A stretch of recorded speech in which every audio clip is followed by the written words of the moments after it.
بسم الله الرحمن الرحيم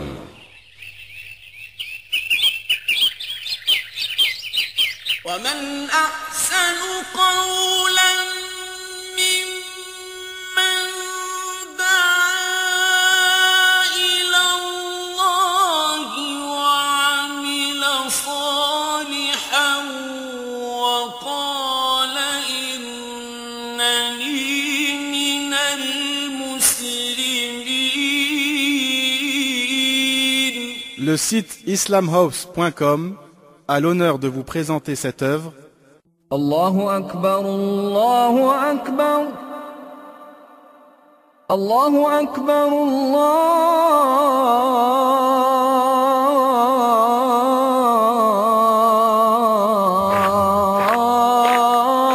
Allahu Akbar. Pourquoi ne fais-tu pas la prière?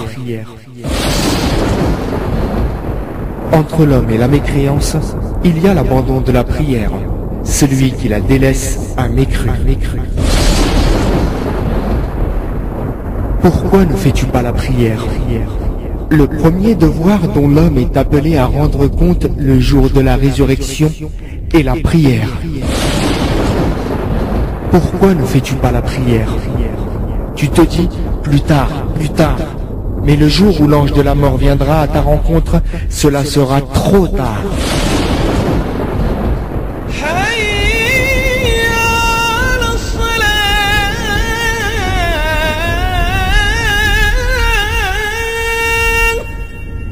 Quelles excuses présentent ceux qui n'accomplissent pas la prière? Première excuse. Moi, hamdoullah, je vole pas, je mens pas. Je pense pas que ce soit si grave que ça de pas faire la prière. Mieux vaut être comme moi, plutôt que faire la prière et en même temps mentir, sortir en boîte comme j'en connais. Allah le Très-Haut dit: فخلف من بعدهم خلف أضاعوا الصلاة واتبعوا الشهوات فسوف يلقون غيا. Puis, leur succédèrent des générations qui délaissèrent la prière et suivirent leur passion. Ils se trouveront en perdition. Jabir rapporte: j'ai entendu le messager d'Allah, paix et bénédiction d'Allah sur lui, dire: entre l'homme et la mécréance, il y a l'abandon de la prière. Celui qui la délaisse a mécru. La prière est donc ce qui nous différencie des non-croyants. Celui qui présente cette fausse excuse se prétend aussi être musulman, mais il n'accomplit pas ce qui nous différencie le plus des non-musulmans, la prière pour Allah seul. Ce n'est pas le fait de ne pas voler ou de ne pas mentir qui nous différencie en premier lieu des autres religions, car des chrétiens peuvent être meilleurs que des musulmans sur ce point, mais c'est notre croyance et notre prière qui nous différencient en priorité. Certes, le mensonge, le vol, la fornication sont de graves péchés, mais l'abandon de la prière reste malgré tout pire que ces péchés. Il n'est pas honnête de condamner une attitude alors que la nôtre est plus à plaindre. Alors, nous conseillons à cette personne de regarder ses péchés avant ceux des autres. Commence par ta personne en lui interdisant sa déviation. Si elle cesse d'être déviée, tu es certainement doué de raison. À cet instant, on acceptera ta parole et un exemple tu seras. Ce que tu dis sera pris en compte et ton enseignement servira. N'interdis point un comportement que toi-même tu commets. Honte à toi si tu effectues ce que toi-même tu condamnais. Deuxième excuse. Je fais trop de bêtises pour pouvoir prier. Franchement, ce serait de l'hypocrisie de ma part de prier dans cet état. Quand j'arrêterai mes bêtises, là je me lancerai dans la prière. Allah le Très-Haut dit: إن الصلاة تنهى عن الفحشاء والمنكر. En vérité, la prière préserve de la turpitude et du blâmable. Et il dit également: يا أيها الذين آمنوا استعينوا بالصبر والصلاة إن الله مع الصابرين. Ô vous les croyants, cherchez secours dans l'endurance et la prière. C'est la prière qui donne la force d'arrêter ce qui est blâmable, c'est elle qui aide à arrêter tous les vices. C'est donc la prière qui doit être accomplie avant de pouvoir se délier des péchés, et non l'inverse. De plus, Allah le Très-Haut dit: وَأَقِمِ الصَّلَاةَ طَرَفَيِ النَّهَارِ وَزُلَفًا مِّنَ اللَّيْلِ إِنَّ الْحَسَنَاتِ يُذْهِبْنَ السَّيِّئَاتِ ذَلِكَ ذِكْرَى لِلذَّاكِرِينَ. Et accomplit la prière aux deux extrémités du jour et à certaines heures de la nuit. Les bonnes œuvres dissipent les mauvaises. C'est un rappel pour ceux qui réfléchissent. Le prophète, paix et bénédiction d'Allah sur lui, a dit: les saintes prières sont-elles un fleuve passant près de sa porte et où l'on se lave 5 fois par jour. Ainsi sont expiés les péchés. Si les prières sont établies entre autres pour nous laver de nos péchés, est-il logique d'attendre de ne plus faire de péché avant de commencer à prier? Cela ressemble à celui qui prétend être trop sale pour se laver. Ça n'a vraiment aucun sens. D'autant plus, ne pas faire la prière est en soi-même un très grave péché. Troisième excuse. Je suis trop jeune, je préfère profiter un peu de ma jeunesse. Et de toute façon, je compte bien m'y mettre un jour ou l'autre. Allah le Très-Haut dit: إلى مغفرة من ربكم وجنة عرضها السماوات والأرض أعدت للمتقين. Et hâtez-vous vers le pardon de votre Seigneur, et un paradis aussi large que les cieux et la terre, préparé pour les pieux. Selon Abu Huraira, qu'Allah l'agrée, le prophète, paix et bénédiction d'Allah sur lui, a dit: hâtez-vous de faire les bonnes œuvres avant les périodes de troubles et de tentation, telle une nuit sombre. L'homme croyant le matin devient mécréant le soir, ou croyant le soir devient mécréant le matin. Il vend sa religion pour les biens éphémères de ce bas monde.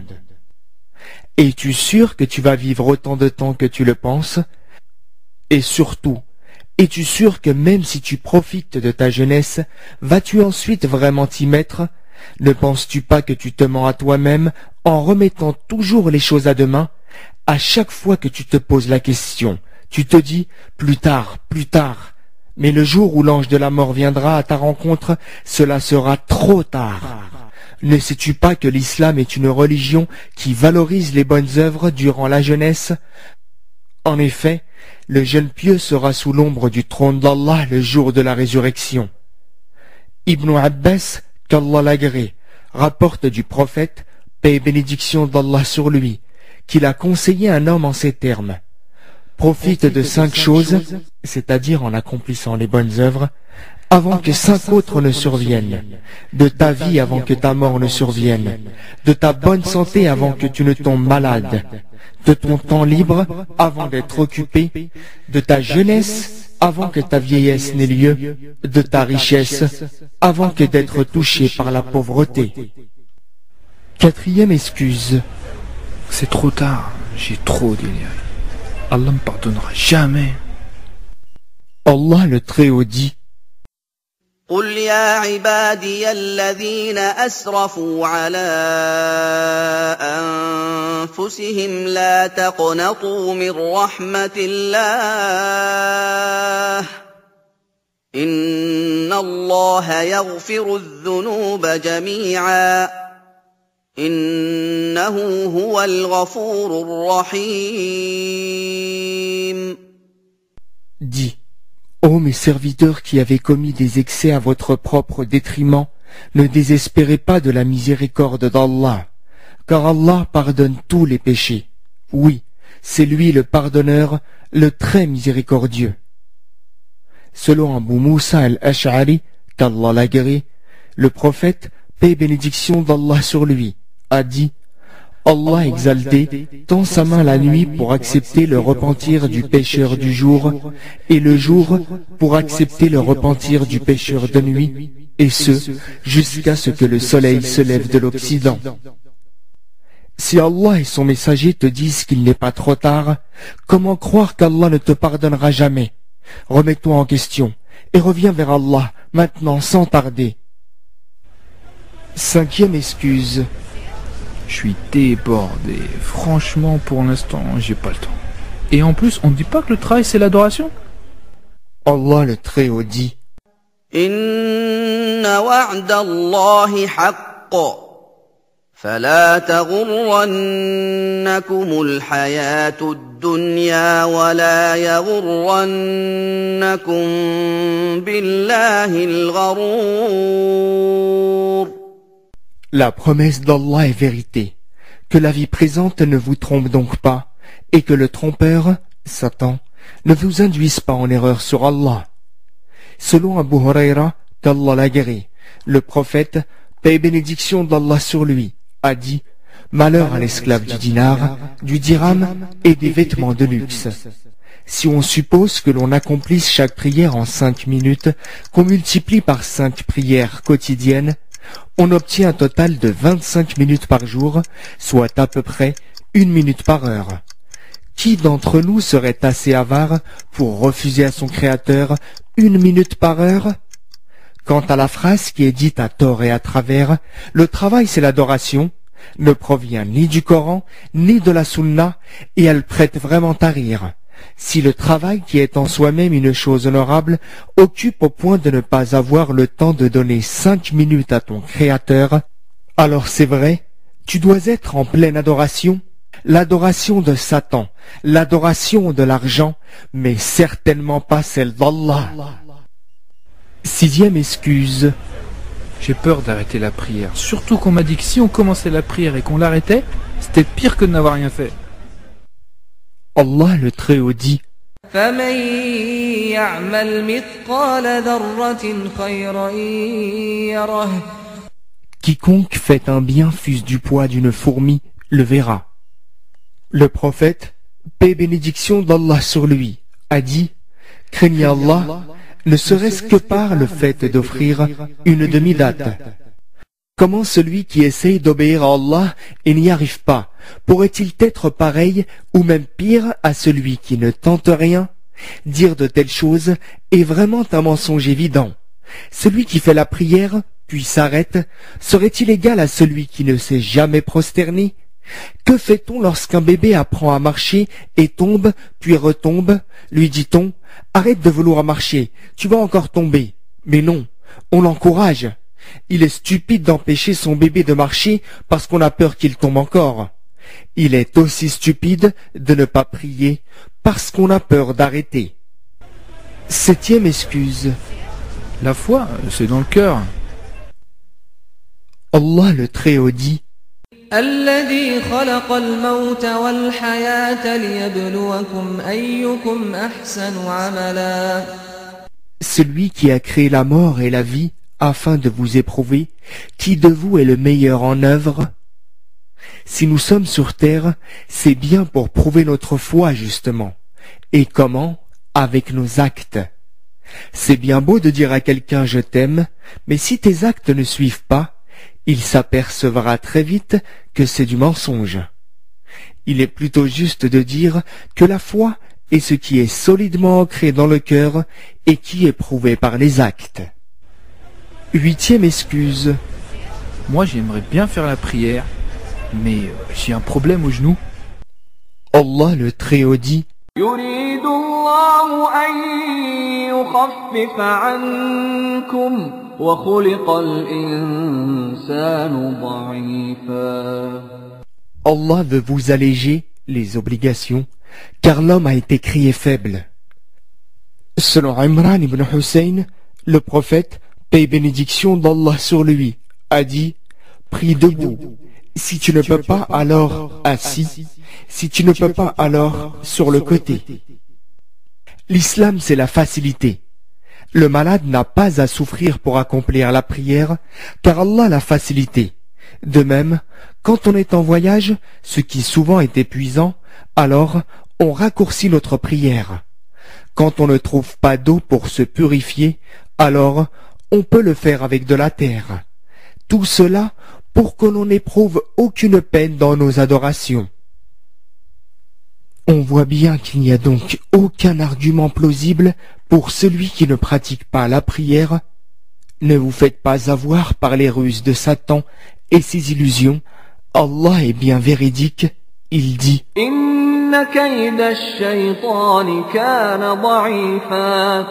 la ruse du diable est certes faible. Que ceux qui ne pratiquent pas encore la prière se demandent donc pourquoi. Les autres sont-ils meilleurs que moi? Sont-ils plus intelligents que moi? Pourquoi eux et pas moi? Pourquoi? Il n'y a de pouvoir ni de puissance qu'en Allah. Pour conclure, le prophète, paix et bénédiction d'Allah sur lui, a dit: le premier devoir dont l'homme est appelé à rendre compte le jour de la résurrection est la prière.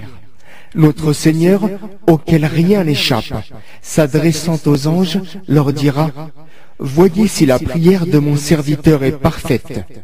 Si elle l'est, inscrivez-la lui parfaite. Si mon serviteur a des prières surérogatoires, comblez-les avec les imperfections. Ainsi, il en sera pour tous ses actes. Que présenteront ceux qui n'ont ni prières obligatoires à leur actif, et a fortiori ni prières surérogatoires?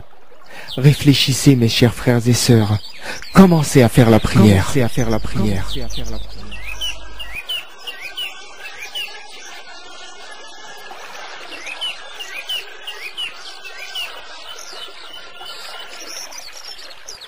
Cette œuvre est désormais à votre disposition. Après l'avoir mise en pratique, propagez-la, conformément à la parole prophétique. Ballighu anni walau aya. Transmettez de ma part, ne serait-ce qu'un verset. Votre site islamhouse.com, l'islam à la portée de tous.